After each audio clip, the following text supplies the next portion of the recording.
ஒரு சாதாரணமான காலை கிராம சந்தை வழக்கமான போல் கலகலவென்று ஓங்கிக் கொண்டிருந்தது. ஆனா அந்த நாளோ எல்லாரையும் அதிர்ச்சியடைய வைத்த ஒரு விஷயம் நடந்தது.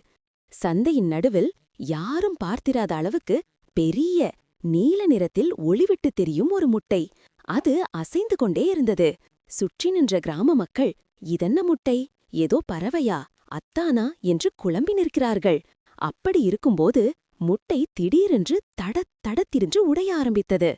அந்த சத்தத்திலேயே எல்லாருக்கும் இதயம் நின்ற மாதிரி.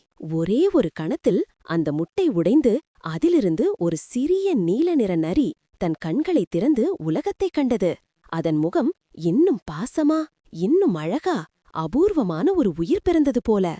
கிராமத்துல உள்ள நல்ல மனசுக்காரர் ஒருத்தன் அந்த சின்ன நரியை தூக்கிக் கொண்டு வந்து அதற்கு பால் கொடுத்து கவனித்து வளர்க்க ஆரம்பிச்சான். நேரம் சென்று கொண்டே அந்த நீல நரி கிராமத்தோடே கலந்து பொங்க ஆரம்பிச்சது.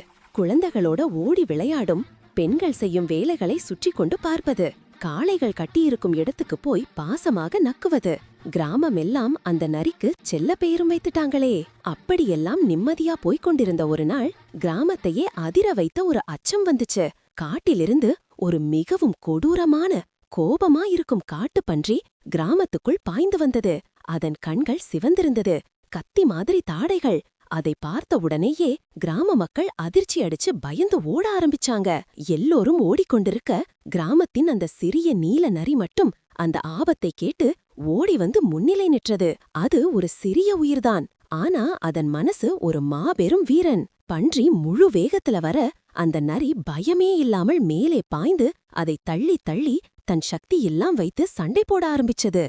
தூசு பறக்கும், காற்று அதிரும், குழந்தைகள் அழுது நிற்கும், கிராம மக்கள் தொலைவில் நிம்மதியில்லாமல் கத்திக் கொண்டிருக்கும். ஆனால் அந்த சின்ன நரி மட்டும் பன்றியை ஜெயிக்க முடியும்னு நம்பினது. கொஞ்ச நேர போராட்டத்துக்குப் பிறகு அந்த காட்டுப் பன்றி ஓடிவிட்டு போயிற்று. கிராமம் மீண்டும் அமைதியடைந்தது. கிராம மக்கள் அதைக் கண்டு ஆரத்தி எடுத்து, எங்கள் ரட்சகர் நீதான் என்று கண்ணீர் வடித்தாங்க. ஆனா இத்தனைக்கும் பிறகும் அந்த நீல நரியைப் பற்றி ஒரே ஒரு விஷயம் மட்டும் நடந்தது இல்லை. யாருமே அதற்காக ஒரு லைக் கூட போடல.